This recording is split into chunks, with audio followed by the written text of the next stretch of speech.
Hi everyone, this is Jennifer Everdyke, the registered dietitian at the Healing Connection. I just wanted to touch base with you and explain how the meal plan works. So this is just the main page that you'll see when you initially open the document, and you don't really need to worry about anything that's on this page outside of this top column here, which indicates the required points that your loved one is to complete per day over the weekend. If you look down here, you have the tabs for the different days, and right now you don't really need to worry about any day except Saturday or Sunday because meals will be provided in the partial program for the rest of the days unless I've reached out to you and expressed otherwise. So if we open the Saturday tab, this can look a little confusing at first, but you're only responsible for the portions that are in this yellow color. So that is the meal, the food number, the serving sizes, the actually ate column, which you'll actually be filling out on a piece of paper, so you don't even need to worry about this one.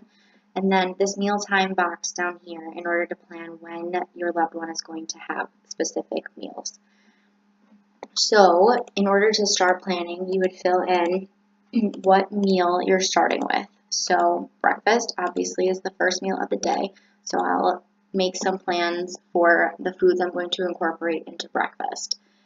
Now, how do you know which foods to enter in? So your child or your loved one should have provided you with a point book, and I also should have emailed you a point book as well.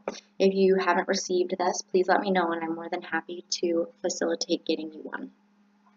But if you look down here, there is a Foods tab. So when we open up the Foods tab, it gives you a variety of different options on foods that you can incorporate. If you don't see something here, once again, you can reach out to me and I'm more than happy to help you incorporate that into your meal plan. But there are a lot of different options. So say, for example, that you wanted to plan out butter and toast. So I'm going to hit my Control F buttons on the keyboard, which will bring up this search box over here. So if I type in bread, it brings me to a bunch of different bread options in this purple category, which is the starch category. So say you're going to have toast, which is whole wheat bread.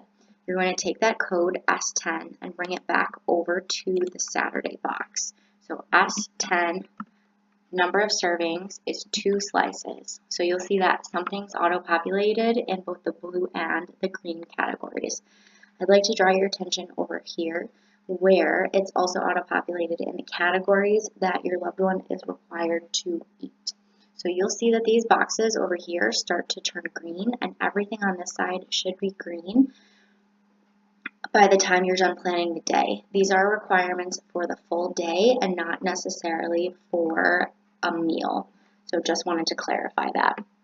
So if we were to continue on in the planning of the meal, if I go back over to my Foods tab and I search butter, once again bringing up that search box after hitting Control and F on my keyboard, you see that the first result says butter finger. Obviously that's not butter, so I'm going to hit the next arrow down until I find butter specifically. So it might take a few hits of that next arrow to find what you're looking for. So it happens to be, I know it's in this purple section and it's code FA4. So I'm going to take this purple or this FA4 code and bring it back over to Saturday, and I'm going to incorporate 2 servings of that, 1 teaspoon for each slice of my bread. So you'll see over here that the count is starting to go up in this eaten or planned, if you will, column, and the left to eat counts are going down. So now that you know how to find the foods in the Foods tab, watch what happens as I continue to plan the rest of this meal. So let's add a banana with peanut butter and a glass of milk. So you can see over here that we have 2 starches for the day left to plan. We haven't touched upon any veggies yet. We've met 1 fruit requirement with that banana. We've met 1 dairy with that milk. And we've met 1 protein with the peanut butter and 2 fats with the actual butter on the bread. This dessert column stays lit green because dessert is required at least one of the days. So it's not a requirement for both days, but it is required at least one day. So if you look over here, you'll see that breakfast is planned as 8.5 points. And then this box indicates how many points you have left to plan in the day. So if I go over here and I plan my snack, my first snack, let's say we're going to have carrots, which I'll search. So we have carrots, raw to medium. Most people tend to prefer baby carrots, so I'm going to incorporate that, which is V11, 10 baby carrots, or approximately the number of baby carrots you can put in the palm of your hand. Hummus, the serving size of a 1/4 cup, and that code is P63 with grape juice being FR34. And you'll see that now I've met that fruit requirement because I've added my 1/2 cup serving of grape juice. So as I continue on in planning these meals, like I said, all of these categories on the right that are currently orange should be lit up green instead. So say for lunch, we're going to plan a sandwich. So 2 slices of bread, cheese I happen to know is D1, and let's say turkey. Here's another example where turkey is a little bit different. So you have deli sliced turkey, or say for example you're planning Thanksgiving or you're out to dinner and you're planning turkey that is coming not in slices. This would be another way to look at turkey. But if we are planning that sandwich, let's go back up to deli sliced turkey, and I'll say P51 and 3 slices of turkey. But right now, that's grabbed my Saturday tab here. I'll put that back. That's a dry sandwich right now, so I'm going to add mayo, which shows up in this combination category. So foods that have a variety of different food groups, such as you can see here macaroni salad or lasagna. Or I can go to my fats category, and I'll take the code from that, which is FA10, and I will add that in. And we can add, how about a salad on the side? It's not macaroni salad. That's silly. So salad, 1 cup of greens, 1 cup of, you can see right here, 1 cup mixed veg. So that would be something like cucumbers, tomatoes, peppers, things that on their own wouldn't necessarily be a lot of points, but when you combine them into a salad, add flavor and a variety of nutrients. That was CB46. Now keep an eye on this planned veggie over here. You see it didn't change at all because it's a combination food. So combination foods won't change the green change this column to green over here, but when I'm looking at your loved one's meal plan, I will be able to recognize that it does indeed have vegetables in it, and I will count that towards their vegetable requirement. So last thing to add outside of a beverage would be dressing to the salad. So let's say we're going to add Italian dressing, so FA15, and then another glass of milk, because it is the most nutrient-dense food. Alright, so we can do one more snack.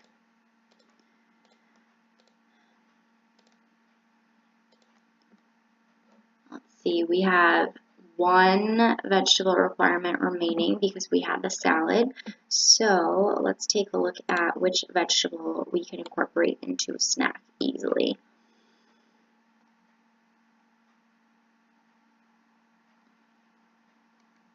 Okay, how about we go with some celery. So celery, B15. And then we could maybe add in some ranch dip. So we'll go back to that ranch dressing code, which is FA16. And an apple.